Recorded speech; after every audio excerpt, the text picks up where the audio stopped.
Semua keluhan-keluhan masyarakat akan kami catat dan akan kami tindak lanjuti. Kemarin juga Pak Prabowo sampai hari ini juga masih ada video-video yang mengatakan itu ditunggangi asing, awas karena ada asing dan sebagainya. Saya pikir nggak usah ngelebar ke sana Pak Prabowo. Karena ini apa? Pemantiknya itu adalah kebijakan pemerintah yang tidak bijak itu. Itu yang membuat rakyat ini kepanasan sehari-hari, tambah itu, tambah ini ya. Ya, ini saya ada beberapa catatan ya. Yang pertama, 2 minggu setelah Bapak dilantik itu ada pajak naik PPN 11 menjadi 12%, ribut dibatalkan. Kemudian Bahlil membuat keputusan gas 3 kilogram tidak boleh dijual di retail, ribut dibatalkan. Apalagi kemarin PPATK memblokir rekening jutaan rekening rakyat itu, ribut dibatalkan. Apalagi data MBG yang tidak jelas sampai sekarang. Itu yang saya bilang kemarin, Bapak bilang 21 juta mengcover anak kita sudah makan itu dari 2.000 dapur yang ada, itu sama dengan bohong. Karena kalau sampai 2.000 mensupport 21 juta itu sama dengan satu malam mereka harus memasak 11.000 porsi. Itu sudah tidak masuk di akal. Hal-hal semacam ini karena Bapak terima dari laporan-laporan kosong saja gitu. Nah ini karena memang sifat Bapak adalah orang yang suka menerima laporan baik-baik saja, tidak mengkritisi, tidak merecek, cek dan recheck dan sebagainya. Itu kelemahan Bapak memang yang saya sampaikan kemarin itu. Dalam angka-angka Bapak kurang cermat begitu ya. Memang karena ini soal kapasitas Pak ya. Kalau buat Bapak dulu memang jadi komandan di Kopassus itu membawahi 3.000 orang paling gitu kan. Tapi sekarang Bapak presiden Pak, membawahi rakyat 285 juta. Jadi beda cara penanganannya. Jadi bukan cuma menjadi presiden, Bapak harus menjadi pemimpin gitu. Beda. Value-nya beda Pak. Presiden itu jabatan, pemimpin itu adalah sebuah sosok, seorang sosok yang betul-betul bisa mengademkan atau memberi arahan yang efektif dan efisien kepada masyarakat gitu. Kalau cuma pencapaian menjadi presiden, Bapak sudah mencapai itu gitu. Tapi apakah itu cukup? Tidak cukup. Tapi kalau target Bapak cuma mau jadi presiden, ya sudah. Sebaiknya besok akhir tahun Bapak mundur saja gitu, nggak usah lagi jadi presiden, karena sudah tercapai jadi presiden. Tapi Bapak tidak bisa jadi pemimpin, itu kan masalahnya. Nah, berikutnya apa lagi?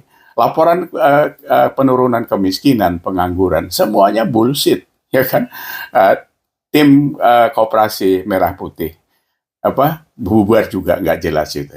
Terus apa? Koalisi Merah Putih katanya bekerja luar biasa. Apa yang luar biasa? Oh, yang luar biasa itu cuma mulutnya saja kan? Ya kan? Nusron bilang tanah mau disita, dibilang itu bukan tanah mbahmu, apalagi Saifullah Yusuf mengatakan anak yang sakit perut karena belum terbiasa makan enak. Itu loh keracunan sudah hampir tiap hari. Kemarin di NTT, di Belitung, di mana-mana. Yang kayak gitu tuh kan kalian harus aware ya kan. Belum lagi kemarin diributkan soal nampan yang kayaknya kena apa minyak babi dan sebagainya. Sebenarnya itu kan ada food grade yang bisa diukur. Dia 304 atau 202 gitu kalau di stainless steel itu. Harusnya dari dulu kita tahu kita punya kemampuan membuat itu dalam negeri.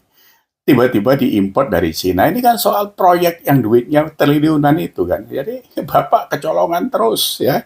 Apalagi PBB di beberapa daerah naik ratusan ribuan persen. Anggaran hotel pejabat itu diekspos semua menjadi 9,3 juta per malam. Katanya efisiensi. Bu Sri Mulyani ini sebagai seorang Menkyu itu menjadi kayak kayak lepas kendali sekarang ya.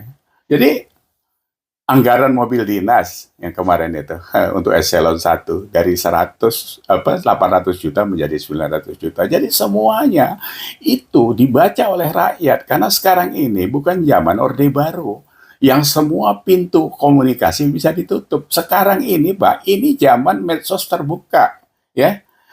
Ya, jadi Pak Prabowo ya, ah, memang dalam kancah perpolitikan Bapak kembali ke Indonesia itu dengan kekuatan uang membuat partai. Bapak membeli orang-orang yang loyal kepada Bapak karena Bapak punya duit. Itu sama kan seperti Padli John dan sebagainya sekarang itu. Semuanya menjilat. Padli John itu loh. bisa mau merubah tulisan sejarah yang katanya 98 tidak ada perkosaan, terus mau masukkan lagi opanya Pak Prabowo menjadi apa itu patriot untuk koperasi, jadi Bapak Koperasi Indonesia, mau menggeser namanya Hatta, itu kan luar biasa jolimnya itu.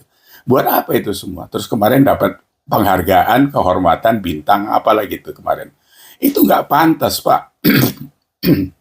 Jadi kemarin itu, mohon maaf, begitu anak-anak kita demo untuk meluruskan apa-apa yang tidak beres di DPR, tiba-tiba Bapak buat pesta bagi-bagi bintang hadiah kehormatan itu, bintang kehormatan itu. Ternyata bukan 34, 141, ya kan? Ada 15 nama yang tidak layak itu. Bapak memberikan itu atas nama bangsa dan negara. Kami, Pak, tidak ikhlas memberikan itu kalau Bapak membawa nama bangsa dan negara. Kami tidak ikhlas. Itu menjadi penghargaan yang sangat murahan seperti bros kawinan saja gitu Bapak buat. Itu Bapak tarik, Pak. Bapak batalkan atau mereka mengembalikan karena mereka tidak pantas. Apa pantasnya mereka? AHY, Bahlil, Fadly-John, Dasko, Ahmad Mujani, belum lagi Burhanuddin Abdullah sebagai koruptor. Bapak suka kali kepada koruptor. Bengok-bengok mau berantas koruptor, tapi piaraannya koruptor. Gitu. Sama dengan Danantara waktu dibentuk awal. Bapak manggil Thaksin Wiranata kan, dari Thailand. Itu kan Perdana Menteri yang korup, dikejar-kejar, nggak pulang-pulang. Kenapa Bapak seperti itu? Perilaku-perilaku ini yang dibaca orang. Jadi kalau sekarang Bapak bilang percaya kepada kepemimpinan Bapak, rakyat Indonesia diminta percaya. 10 bulan ini loh Pak, kami dibuat main apa, kayak jungkat jangkit pikiran kali Bapak buat. Loncat sana, loncat sini. Sampai sekarang ya Pak, sampai sekarang. Bapak itu menggolkan satu keinginan rakyat yang ditunggu-tunggu selama 10 tahun. Undang-undang perampasan aset koruptor. Dengar ini Pak, undang-undang perampasan aset koruptor. Bapak nggak bisa menggolkan itu. Buat perpu kalau perlu. Kalau perlu semua undang-undang dibatalkan, buat perpu saja kalau kita butuh. Kan Bapak punya hak untuk itu. Ya kan? Kenapa itu nggak Bapak bisa buat? Karena mungkin Bapak memang terikat di dalamnya itu. Repotnya apa? Kalau Bapak dari mulai awal memanggil Thaksin, memelihara Burhanuddin Abdullah, saya tidak berharap Bapak sejenis mereka gitu. Artinya sejenis itu ya Bapak punya DNA koruptor juga gitu kan. Ini mohon maaf saya Pak Prabowo, Bapak sebagai presiden yang kami dukung. Tapi kami tidak mau kecolongan dengan perilaku Bapak yang berubah atau itu aslinya gitu kan. Karena apa? Kalau ini sampai dibiarkan membawa resiko besar untuk bangsa ini. Bapak ini sekarang masuk masa transisi, transformasi untuk persiapan anak muda menggantikan Bapak di 2029. Indonesia ini butuh kelangsungan Pak yang dipimpin anak muda. Bapak kan sudah tua, nanti 78, nggak mungkin lagi sudahlah. Kesehatannya dan sebagainya tidak mumpuni lagi. Jadi Bapak siap-siap untuk menyiapkan saja tongkat estafet. Jangan berharap lagi kalau itu mau dilanjutkan menjadi 2 periode. Ketuaan Pak. Ya. Nah, anggaran DPR ini kawan-kawan yang harus kita selesaikan. Karena apa? Anggaran 9,1 triliun itu kalau kita compare dengan apa yang pernah disampaikan Krisdayanti yang waktu itu Pak Mahfud bilang ya memang pendapatan DPR itu 2 miliar 1 bulan. Kalau sekarang saya lihat itu kebutuhannya itu kira-kira apa? Anggaran itu mengcover 1,3 miliar. Kita bandingkan dengan polisi yang 20 juta setahun per kepala, ASN 20 juta setahun per kepala, TNI 27 juta per tahun per kepala. Apa per bulan maksudnya. Sementara DPR betul 43 kalinya. Apa yang mereka buat sama kita? Mulutnya kotor seperti itu. Ini pemantiknya kan mereka juga. Uya Kuya, Sahroni, Eko Patrio, itu bajingan-bajingan tengik yang sok sekarang udah kaya itu, terus kita dihina-hina seperti itu. Ini tidak efektif buat kita bernegara ya. Jadi saya pikir Pak Prabowo harus siap-siap tuh. Kalau perlu Bapak berdialog dengan kami. Bapak undang kami ke istana atau ke warung kopi mana, mari kita santai minum kopi. Biar kami kasih masukan Bapak. Kumpulkan Bapak punya menteri, wamen dan sebagainya itu. Biar kami kasih tahu, karena kami yang di bawah ini yang tahu Pak. Biar saya mewakili, karena apa?